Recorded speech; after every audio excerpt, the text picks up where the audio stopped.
জুলাই গণঅভ্যুত্থানের আগে BNP already এক দফার আন্দোলনে ছিল। আমাদের অভিনেতা মোশাররফ করিম কি 5 তারিখের পরে কোথাও কোনো সুবিধা নিয়েছে? সে কোথাও কোনো টকশোতে, কোথাও টেলিভিশনে, কোথাও এসে বলেছে যে আমার এটা লাগবে বা আমি জুলাই যোদ্ধা ছিলাম? মানুষের মতামতকে তোয়াক্কা না করে একেবারে একটি চূড়ান্ত ফ্যাসিজমের দিকে চলে গেল। পৃথিবীর ইতিহাসে আপনার কোনো গণঅভ্যুত্থানই একটা বিশেষ ঘটনার কারণে হয়ে যায় না। লিবিয়ার মুয়াম্মার গাদ্দাফির 42 বছর সময় লেগেছে।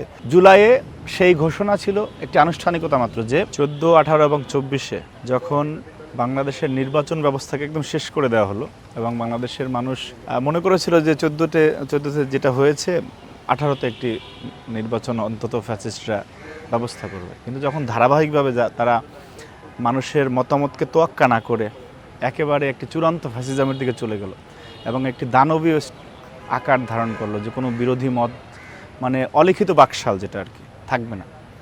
তখন তো আপনি দেখবেন যে জুলাই গণঅভ্যুত্থানের আগে বিএনপি অলরেডি এক দফার আন্দোলনে ছিল এবং 2023-এর 28 অক্টোবর তার আগের যে সমাবেশটা ছিল 28 জুলাই, যেদিন তারেক রহমান বলেছিলেন প্রিয় বাংলাদেশের মুক্তিকামী জনতা, তখনও বিএনপি একদম আনুষ্ঠানিকভাবে এক দফা হাসিনা পতন আন্দোলনে ছিল।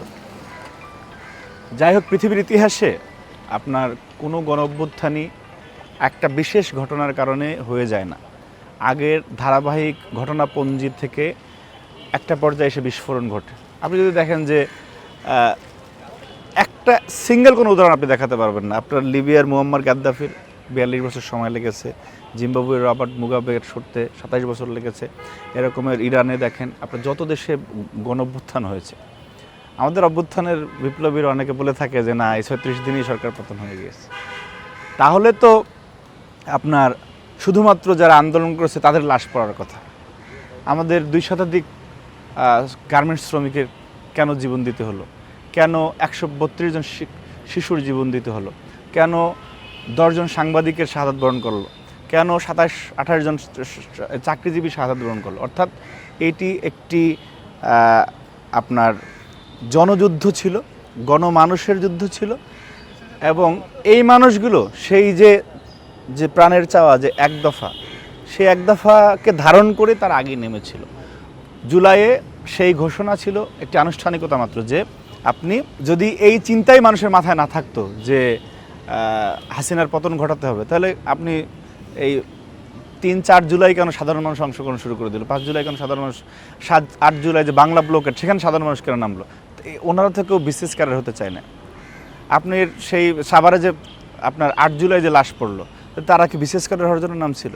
তার মানে ওই যে গার্মেন্টস শ্রমিক যে জীবন দিয়ে দিল, সে হাসিনার পতনের জন্য এসেছে।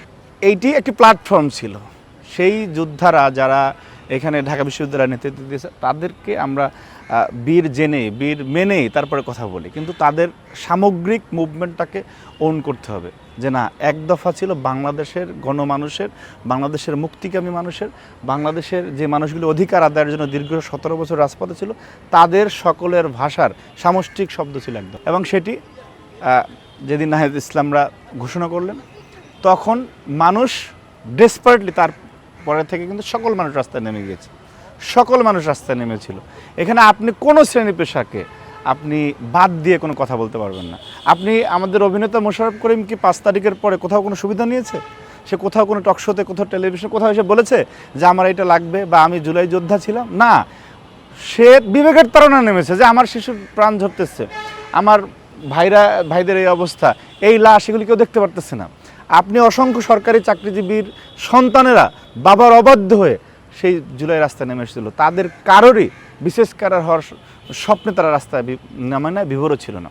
সুতরাং এই এক দফা ছিল বাংলাদেশের মানুষের আপনার প্রাণের চাওয়া এবং বাংলাদেশকে মুক্ত করার জন্য একটা ভয়াবহ দানবীয় শাসন ব্যবস্থা থেকে বাংলাদেশকে মুক্ত করার জন্য যে সবশেষ চাওয়া, সেই এক দফা ছিল আপনার ওই দিন।